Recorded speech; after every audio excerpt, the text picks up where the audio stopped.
I am so close at this point. I'm starting to see some razor wire fences, military people, but I'm so close at this point. I can taste the saltiness of the Iberico ham. When I got off the bus in Tangier, things took a turn for the worst. They got bad. They actually got really bad. Oh, what a day, what a day. What a crazy, crazy day. But, there ended up being a silver lining.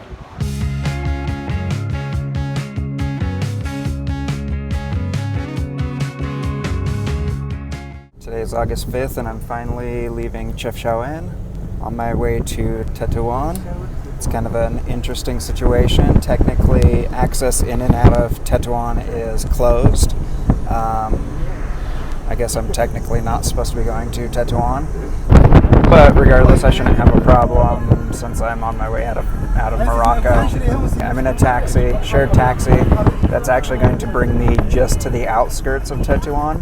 I think I'm not going to be too far from where I need to go, so I think I'm just going to walk the rest of the way. But I can use the exercise, so I figure I'll walk it out if it's not too hot, if it's not too bad. So here we go.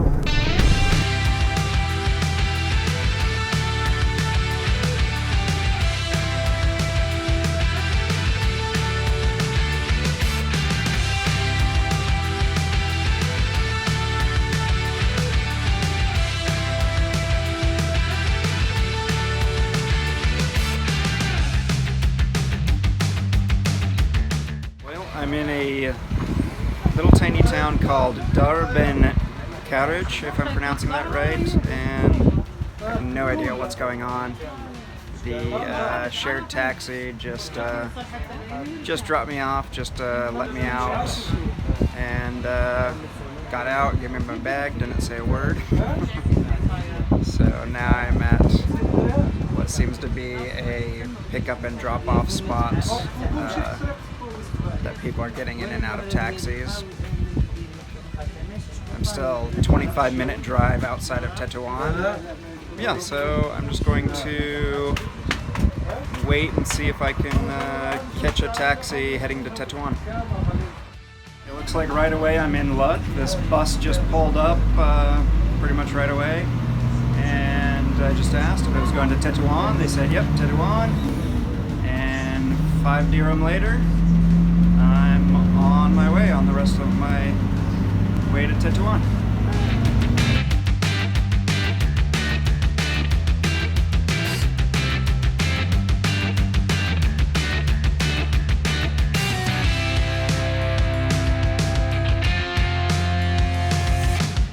I just got off the bus and had no idea what to do.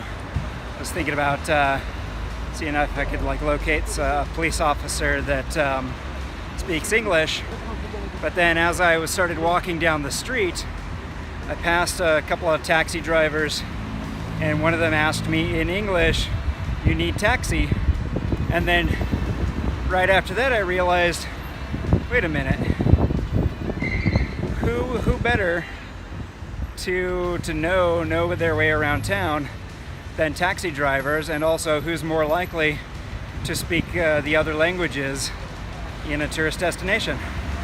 So went back and started talking to the taxi driver and asked him if he knows of any cheap places to stay, and he's like, yeah, of course, just right up the stairs, go past the Grand Palace to your left, and you'll find a hostel that's 50 to 60 dirham, $5 to $6. So we'll see if this works out.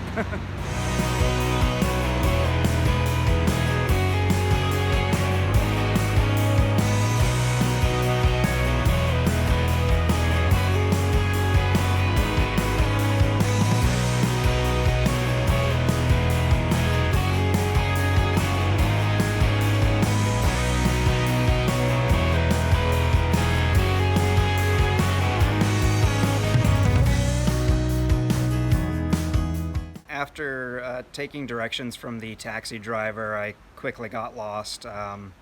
But after that, I came across a guy who insisted that he could help me find a hostel or hotel When I first got to Morocco, I had been warned, don't let anybody help you if they insist on trying to help you find where you need to go. And for the most part, I've been pretty good about taking this advice. But at this point, after arriving here, I was tired and I was ready to just get a place and get settled in. And against better advice, I decided to go ahead and follow him. He seemed honest. He seemed trustworthy. He's very, very friendly, very talkative, telling me all about the city. And along the way, I'm telling him that I'm looking for a place for 100 dirham or less. And so the first place he brings me to is this really fancy hotel, and he calls the manager. The manager comes down, and I asked him, like, how much is this? He's like, go see the room first and then decide if you want to stay. And I said, no, I want to know how much this is. And that's the point in which they told me that this was an almost 300 dirham a night hotel. And I apologized to the manager. I said thank you, and we left. So then he brought me to a second place, and on the way to the second place, I repeated. I said, listen, I've already found a place that is between 60 and 100 dirham. I appreciate you trying to help me, but if you can't find me a place for less than 100 dirham, I'll go back to that other place. And he said, yes, I understand. I understood what you told me before. So here, come to this other place. So he brings me to the second place, and the price range is between 140 up to over 300 dirham. So I get a little frustrated at this point. Luckily, the guy at the second place lets me get on their Wi-Fi, and once I get on the Wi-Fi, I'm able to just do a quick Google search for a few hostels that are around the area that I don't know if they're going to be open, but I figure it'll be better for me to just at least go knock on the doors and try to talk to these people than follow this guy around all day. And then as we're leaving the second place, I say, thank you, I don't need your help. But he's so persistent, he's so insistent. He's like, no, there's one other place just right over here. Just come see this place. So it's right there. So we go into this third place, and he's telling us that yeah, the rooms are cheap, but I have to pay for a minimum of 3 months. So I'm like, well, I'm not staying for 3 months.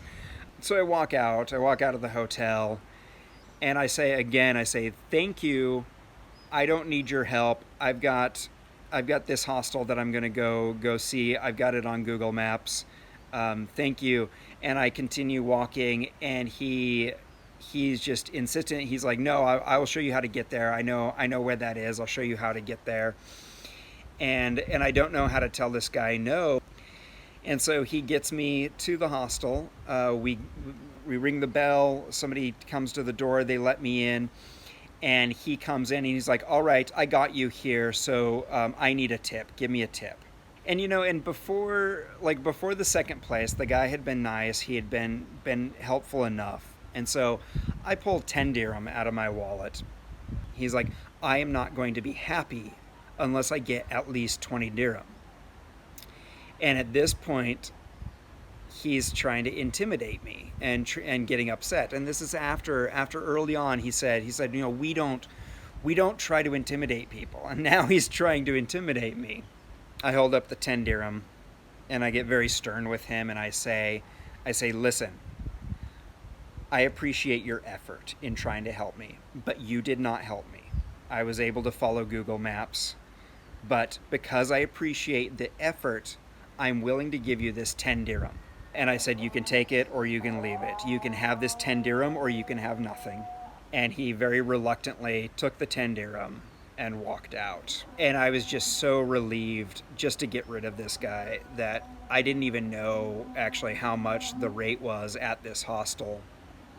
And I later got onto the phone with the manager of this hostel, and she told me that it was 140 dirham for a dorm room, which includes breakfast. And so after a couple of minutes of negotiating with her, I was able to talk her down to 100 dirham per night, with a minimum of 2 nights. So now I'm here and just enjoying a few more days of relaxation in Tétouan before I go and make my attempt to cross the border into Spain.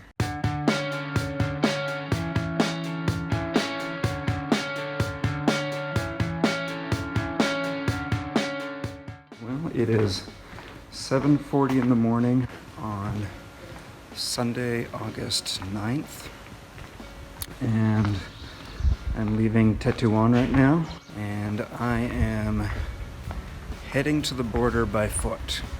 I figure that I'll be trekking for about 5.5 hours today with breaks included, and about 4.5 hours tomorrow, breaks included, and that should get me to the border sometime late in the morning or early in the afternoon tomorrow, depending on what time I head out tomorrow.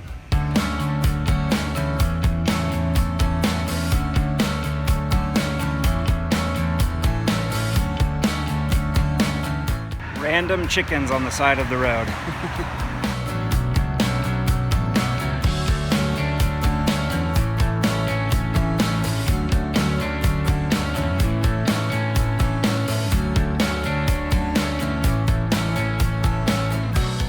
It's now about 9:40 in the morning. I'm about 2 hours into my trek.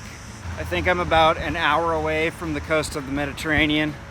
I'm trekking along this highway, and this really nice guy on a bicycle just stopped, and I didn't know what he was saying to me, but he pointed at his backpack, and he took his backpack off and opened it up and handed me this bottle of water. And I told him, I said, I pointed at my big bottle of water, and I'm like, no, I have water. And he's like, no. He insisted on giving me this little bottle of water. And it's nice and cold, and people here in Morocco are really nice. Well, I just crossed over the crest of this large hill, and I get my very first glimpse of the Mediterranean Sea. About 3 minutes early, I made it from Tétouan all the way to the Mediterranean in just under 3 hours. I've got an amazing beach behind me. This unfortunately is not where I'm stopping for the day, as much as I would love to, based on how awesome this place looks. I'm just going to stop here for a little snack, some more water, and then continue on my way just up along the coast. From here, it's just all the way along the coast until I get to Spain.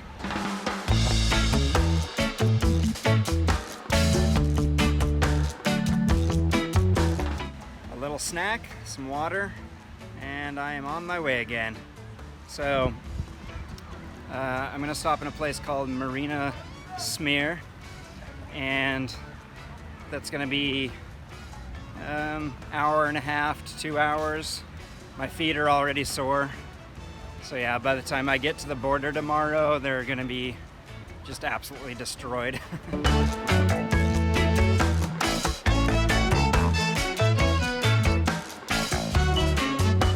I just met a really nice guy and had a mostly nice conversation with him. Told me about how he spent 2 years in Britain and has 2 kids in Britain, and how the coronavirus is affecting tourism and how he's a tour guide. And so he told me that he doesn't believe the coronavirus, doesn't believe that it's real. When I mentioned that I have friends whose family members have died, he would pull his mask up over his mouth.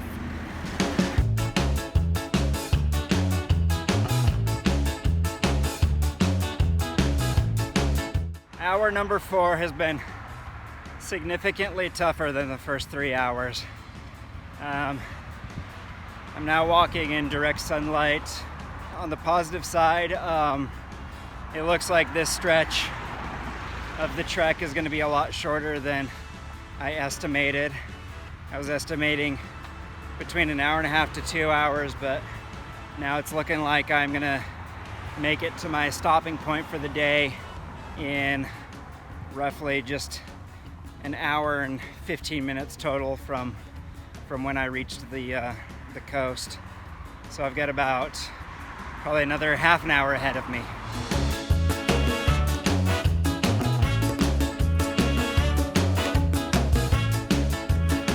I made it to where Google Maps says the center of Marina Samir is.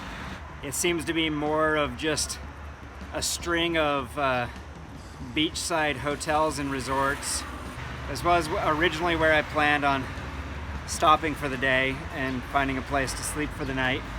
It looks like if I continue on for another about half hour or so, then I'll reach like a legitimate marina. I think that might be a better bet for settling down for the day and finding a place to sleep for the night. So that's the plan.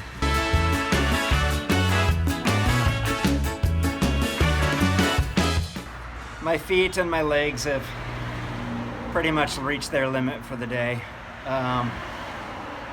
Yeah, I don't really have much choice but to continue on a little bit further.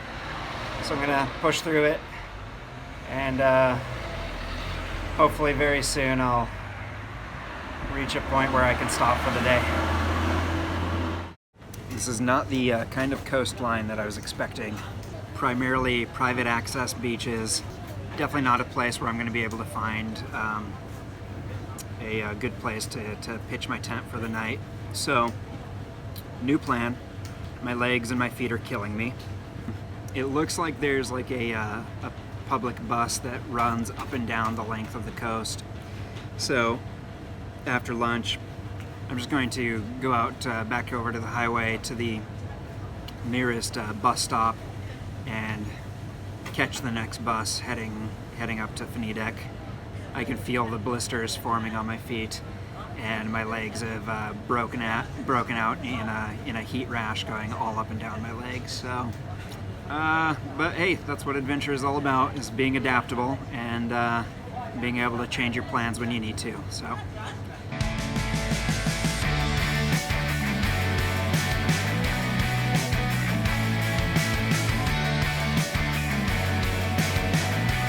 $5 dirhams later, I made it to Fenidek. From here, I'm going to walk just a little bit further to get to the northern edge of the town. So I'll get up between Fenidek and Sebcha and scout around for a place to stay for the night.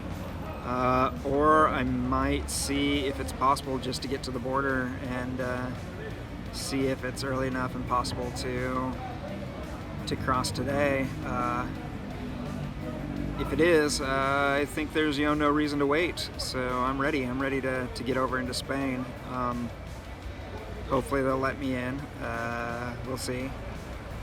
Use my negotiation skills. I don't know.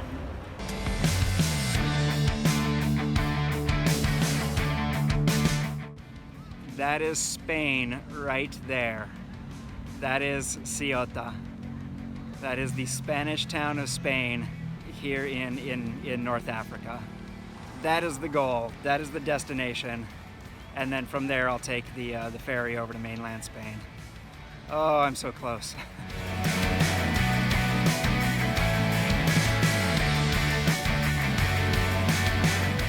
I am so close. Yeah, I don't think I'm going to stop for the night. I think I'm going to push through, get to the border, just see what the situation is.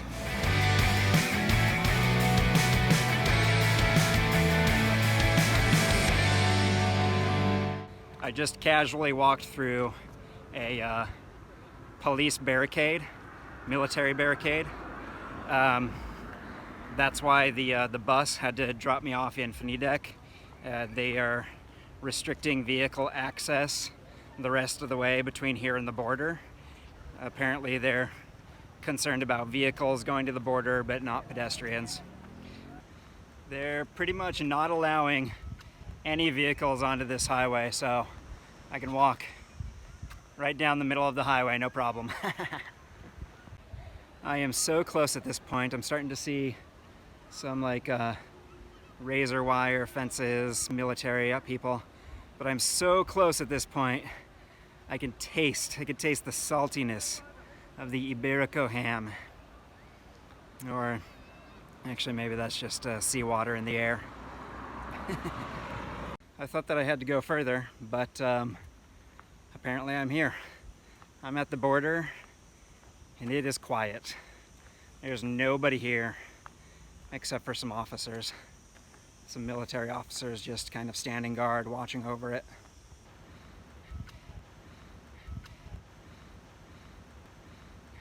Okay, well, not good. I was really hoping that there would be somebody here at the border that I could really talk to and reason with.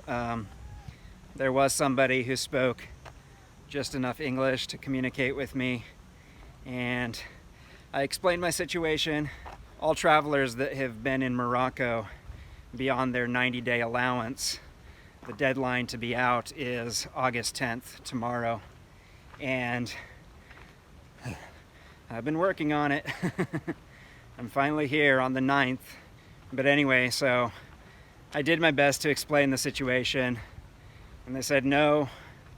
They said to go to Tangier Med, which is the closest Moroccan ferry port. But the reason that I came here is because all the information I could find said that there are no ferries other than European citizenship repatriation ferries. And they said that they are strictly enforcing that only European citizens are allowed on those ferries.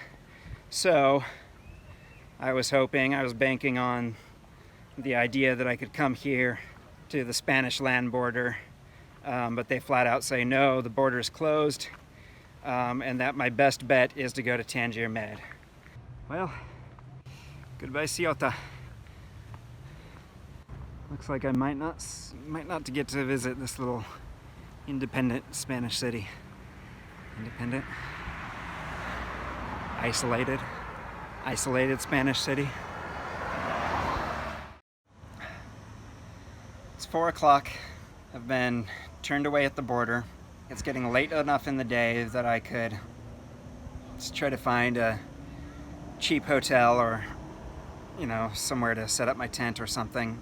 Or I can see how much a taxi or a bus will be to get to Tangier Med. Taxi for sure will take me to Tangier Med, but I don't know how expensive it will be. I know that taxis aren't expensive here. They're pretty cheap.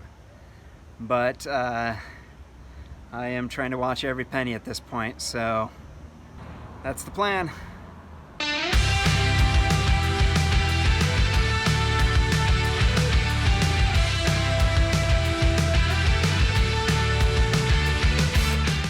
Oh, what a day, what a day. What a crazy, crazy day. So I asked around, where was I? I was in Venedig, and I asked around about the buses to Tangier Med. There are no buses going from Venedig to Tangier Med. I then had to ask around about taxis going to Tangier Med. I did end up getting a taxi, a little over $10, and a half an hour later, I was in Tangier Med. Went to the ferry docks, and at the ferry docks, there weren't any more ferries leaving for the day. But I found a guy who was able to tell me to come back at 10 in the morning, and then I could talk to the company that operates the ferries, and that would be my best chance of getting on a ferry tomorrow morning. That's the plan. I'm gonna head back there at 10 in the morning. I had to come all the way from Tangier Med to Tangier, and considering they share the same name, you might think that they're really close, but they are not. I had to hop on another bus, a public city bus, and rode for an hour from Tangier Med to get to Tangier. So now I'm in downtown Tangier. Had no intentions of visiting Tangier, not that I didn't want to, it just wasn't really working out in the cards. So I'm in Tangier, and now I'm wandering around looking for a hostel or a cheap hotel to stay in for the night, and then get up early in the morning and head back to Tangier Med and cross my fingers and hope that I get on a ferry going to Spain. Woo! We'll see. It is Tuesday, August 11th, and I have now been stuck in Morocco 175 days and counting. When I got off the bus in Tangier, things took a turn for the worst. They got bad. They actually got really bad. But, there ended up being a silver lining. Everything turned out okay in the end, and things are pretty good now. I'm exhausted. Keeping my spirits high, though. Trying to look at the positive of this situation. After I got off the bus in Tangier, I spent the next 3 hours searching around Tangier for a decent, affordable hotel. So after spending several hours looking for a hostel or hotel, just like other parts of Morocco, the hostels are all closed. They're not allowed to let people in. I found one hostel that had someone staying there, someone that was in a situation like I was in Marrakesh. And he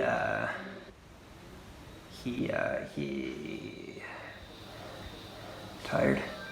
And in those 3 hours, walked around from hotel to hotel, being harassed the whole time by local guys who were insisting on trying to help me out, but were really just trying to get money out of me.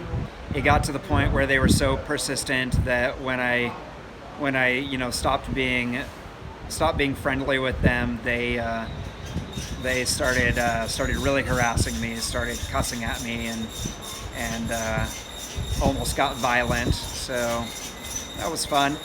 Long story short, I ended up in the worst hotel I've ever been in my life. I thought the hotel in Fez was bad, but the hotel in Fez was like the Ritz compared to the hotel that I ended up in Tangier. This is my locking system for the night. But so this place ended up being so bad, I got there at about 11 and got into my room. The sheets were dirty. The room reeked of body odor. The room had the absolute worst bedbug infestation I've ever encountered. I thought I could put up with it. I thought I could deal with it until about 1 in the morning, after 2 hours of trying to go to sleep, but not being able to because of all of the bed bugs that were just eating me up. I couldn't take it. I packed up my bag and was ready to go back out into the streets of Tangier at 1 in the morning to find a new hotel. I went down to the front desk and told the guy that I couldn't stay there, that I needed a refund. And he told me that the owner of the hotel, the pension, had already come by and already collected all of the money that had been paid throughout the day, and that he had no money to even return to me if he had even wanted to. And so he told me that I could sleep on the couch in the lobby, and that's what I ended up doing. But hey, the couch ended up being cleaner and more comfortable than any beds that they had to offer me. So it sort of worked out. I ended up getting a decent night's sleep and packed up early, got the hell out of there, and got on the bus first thing in the morning back to Tangier Med. That was another whole thing. There weren't enough buses running for the number of people trying to go out that direction, and so people are literally fighting to get on the bus. It took 3 buses for me to get on the third one. And I got to Tangier Med, was not able to get onto a ferry, got some information, and was sent back. I ended up in this little town between Tangier Med and Tangier, Sar Essair, and It's a really nice place. Not the least expensive place I've been in Morocco, but the silver lining to all of this is that I'm here at this really nice hotel.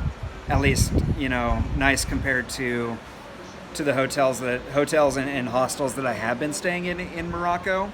A little over $15 a night, 150 dirham a night, and it's decent. It's a decent hotel, and I've got an incredible view of the beach, so kind of works out.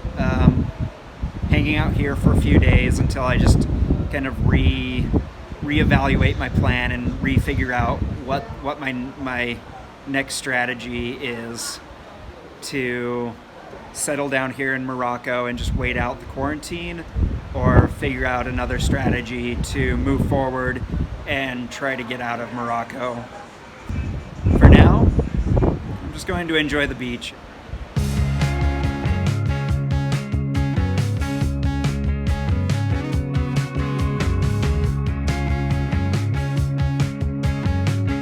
Well, I'm reluctantly back in Tangier.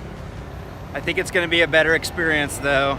And I just have an all-around better feeling about this.